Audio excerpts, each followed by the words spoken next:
Yeah. Okay, that's all I can play along the radio. You get the idea about today's topic. I'm Dr. Gabby. I am your writing coach for aspiring writers, and that was a little hint about what we're going to talk about today. I am Jaime Nolan. I am a life and business coach and also the founder of the Anima Collective. And also my partner in crime who always signs up for these shenanigans with me when I want to go on the internet and talk about things. I mean, listen, I need shenanigans in my life. Who else is bringing me all the shenanigans but you? You've been getting a lot more shenanigans lately than usual. I feel like we've turned the volume all the way up. It's because we called in the shenanigans, and then it's literally coming in every area of my life. Shenanigans are just flowing in. Maybe we should have told the universe which areas exactly where we wanted the shenanigans. What do you think? I like how it's also affecting everyone else around us, the shenanigans. So tell us why we're here. Okay. So we have a mutual friend that sent out a very saucy blog post this morning. Let's talk about S3X, right? And she is a very divine goddess in her 60s who is very sexually active and happily expressing it in her blog. And she posted some questions that I think are really relevant to our conversation about aging, right? Yes. Some of these questions that she said are, why do some of us let our sexual pleasure fall by the wayside? Is it because the changes in our bodies make us ashamed? Have we let the emphasis on youth in our culture make us feel less? How do we continue to experience sexual intimacy right to the end? And this topic, I think, is really important. I have another client that's writing a book, and she's also in a graduate program around sexual health. And her belief and her methodology is around how sexual health is just as important as physical health, mental health, and how all of these things are connected. And that if you're neglecting one, you're not healthy in one area, or you're not receiving pleasure in one area, then it impedes or kind of pinches off the pleasure and the health and all the other areas. And I think this is an important conversation, even though we are on LinkedIn. Hi, LinkedIn.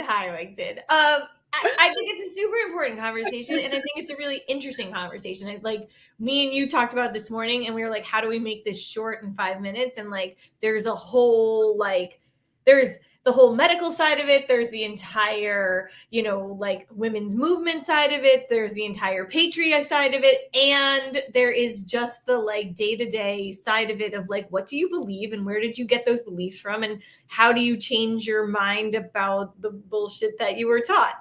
Yeah, about receiving pleasure, knowing what your desires are, owning those desires, communicating those desires, achieving those desires, right?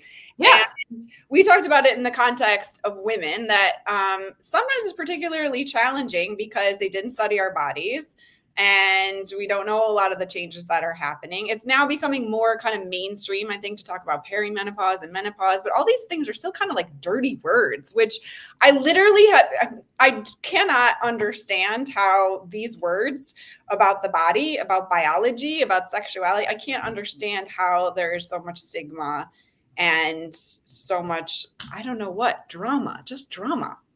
Well, drama for no reason, and these whole entire stereotypes, right? This idea that men want way more sex than women, and meanwhile, most of the women I know want way more sex than most men. And then there's all this stuff where you're that's not true. We just got a thumbs up. I don't know who gave us a thumbs up, but we got a thumbs up. But it's true. There's so many times that you see the pieces where you're oh, this is what we were taught, and then you're actually, I know all these other people that doesn't resonate with. Doesn't fit. And it's okay, is this just did some dude just make this up in the 1800s and we all just went with it? What does this mean? Okay, so any thoughts before we wrap it up? I know this goes by way too fast, but any thoughts? We didn't even get into anything. 5 minutes is too short. Okay, well, let's say 2 more minutes. These questions that were posed in our mutual friends blog post, why do some of us let it fall by the wayside? Is it about shame? Is it about youth culture? How do we how do we feel ecstasy until the day we die? Thoughts? My thought is like, it has to be a priority, right? Like you have to think of it as a priority in your life.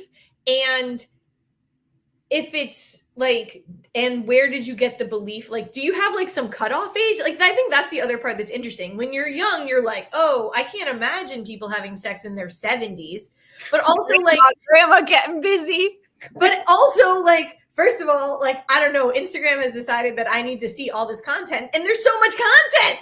So you're like, okay, well, these things are actually happening. And I also, now that I'm like approaching 50, I can't imagine being like 60 and like, and just be like, okay, there's a day that it's done. Like on your 64th birthday, like it's over. That doesn't make any sense either. Agreed. And now we've run out of time. So if you think this is a fun conversation, we would like for you to like, share, and comment in the comments. This is a risky topic. I like this stuff. We might have to come back for a part 2, maybe. I think we're going to have to come for it. We didn't get anywhere, so we're going back for a part 2 probably. Okay. So.